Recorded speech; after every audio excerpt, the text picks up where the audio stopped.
Halo, selamat malam teman-teman. Selamat malam Bu dosen. Baik, pada kesempatan kali ini saya akan membuat video tutorial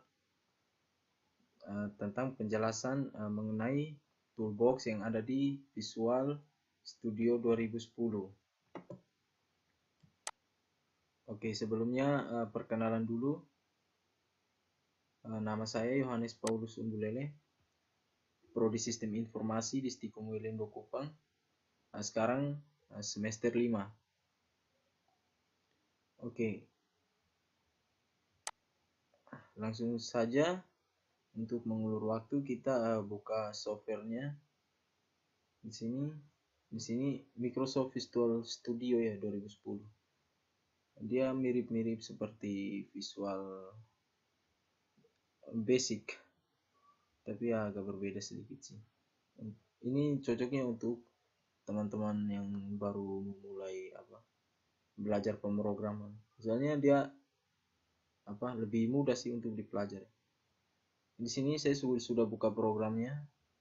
Kalau teman-teman baru install aplikasinya, tinggal masuk di programnya, klik file, baru new project saja ya. Sekarang ini saya sudah membuat projectnya. Kita tinggal mulai saja menjelaskan satu persatu mengenai tools.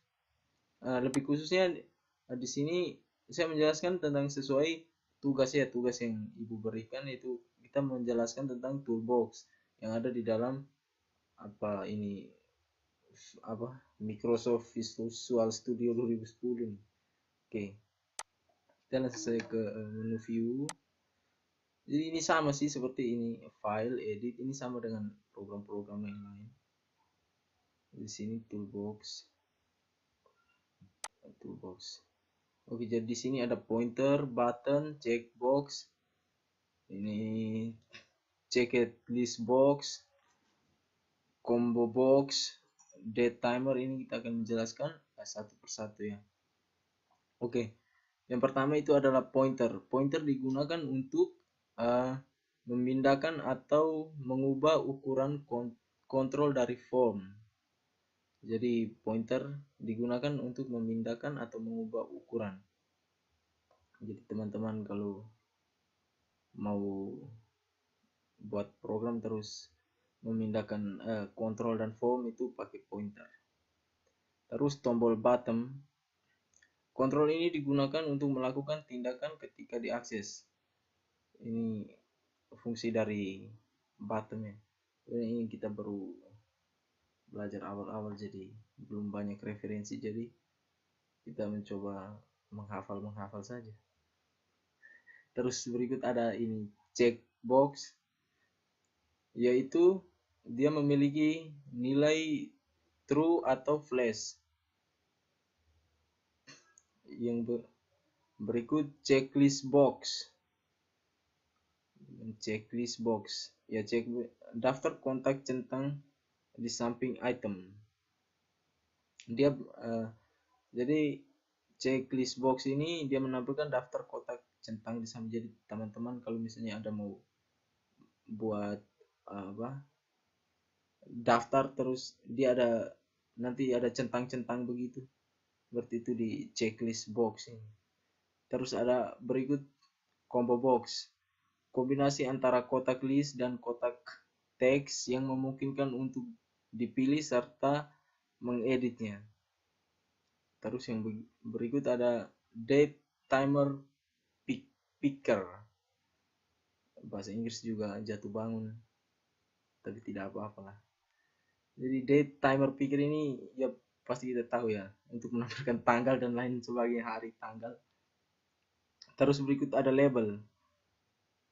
Jadi kalau teman-teman mau membuat satu program terus ada labelnya, berarti masuk di toolbox, pilih label. Itu ada dia berusaha menampilkan text label ya, link label. Jadi link label nih label tapi ada linknya begitu.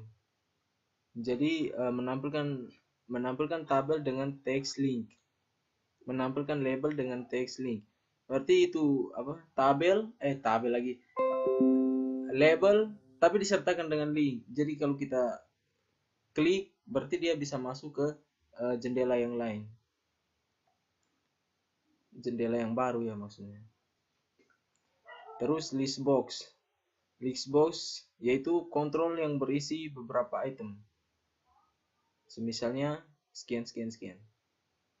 Oke, terus list viewer. Hampir sama seperti kontrol list box tetapi dengan ditambahkan untuk membuat icon dan judul. Oke. Terus yang berikut masked text box. Masked text box menggunakan mask untuk membedakan input teks yang tepat dan tidak tepat. Jadi fungsi dari masked text box ini menggunakan untuk membedakan input teks yang tepat dan tidak tepat.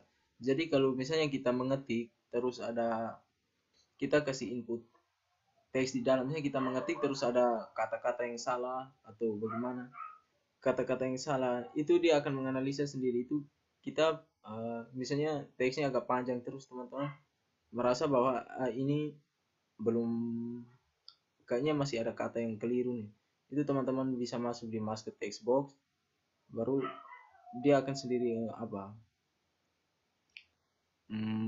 menganalisa apakah teks itu sudah benar atau belum. Terus yang berikut mount calendar. Ya ini pasti menampilkan bulan ya. Jadi bulan. Terus ada notify icon. Menampilkan ikon pada Windows Try. Terus yang berikut ada numeric up down. Numeric up down memungkinkan untuk memasukkan integer desimal tertentu dalam kisaran tertentu. Oke, kita lanjut saja, ini kayaknya agak rumit. Picture box. Picture box menampilkan file gambar. Jadi teman-teman kalau mau input gambar atau foto dan lain sebagainya ke dalam program, maka masuk di picture box ya. Terus progress bar. Progress bar menampilkan proses dari sebuah task. Terus kita lanjut radio button. Radio button memungkinkan untuk memilih pilihan dari sekelompok pilihan. Memungkinkan untuk memilih pilihan dari sekelompok pilihan. Oke, yang berikut ada rich text box. Rich text box memungkinkan untuk mengedit dan menambahkan rich text. Terus yang berikut ada text box lagi. Text box kontrol yang digunakan untuk menampilkan atau memasukkan teks. Ya, jelas di sini kalau kita memasukkan teks ya, text box berarti ada atau notes pesan-pesan begitu, kita bisa masuk di text box. Nanti kita akan diarahkan untuk menginput teks begitu. Oke, yang berikut adalah tooltip, menampilkan teks tooltip. Jadi teks tooltip itu, oke kita lanjut saja dulu. 21. Tree view menampilkan hubungan antar node. Oke. Yang berikut ada web browser memungkinkan untuk membuka dokumen HTML di dalam form. Oke, jadi teman-teman kalau buat program dengan Visual Studio 2010 ini, jadi ada di dalam toolbox ini ada yang namanya web browser yang memungkinkan kita untuk membuka dokumen HTML di dalam form. Jadi misalnya di dalam ada coding HTML misalnya. Jadi kita bisa buka itu bahasa pemrograman HTML itu. Kita bisa buka dengan web browser. Terus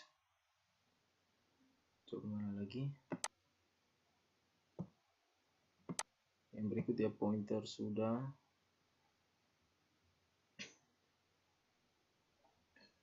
Oke, group box ya. Coba kita bicara sedikit tentang group box.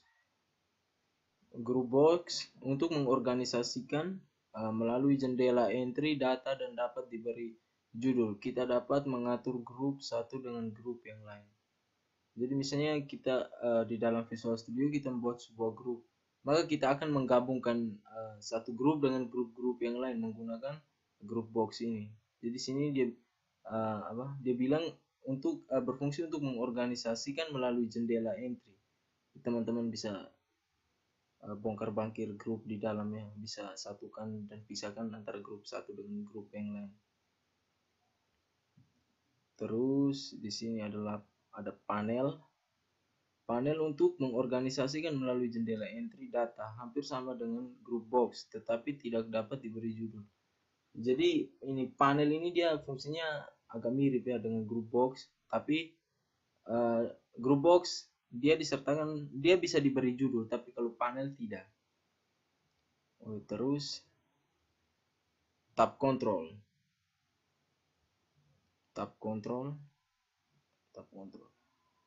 untuk meletakkan halaman lebih dari satu jendela entry data atau tab page.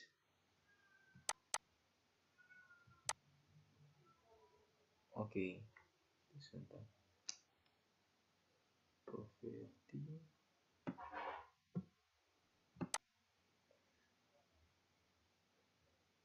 Terus kita lihat yang penting-penting saja ya, misalnya ada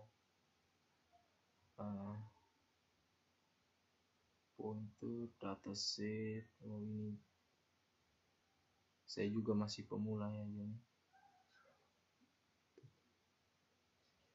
Ini ada chart. Ini chart ini jadi teman-teman yang misal buat diagram begitu, diagram batang atau diagram garis itu bisa masuk di chart. Itu untuk buat diagram. Terus kita lihat apa lagi yang bisa kita jelaskan di sini.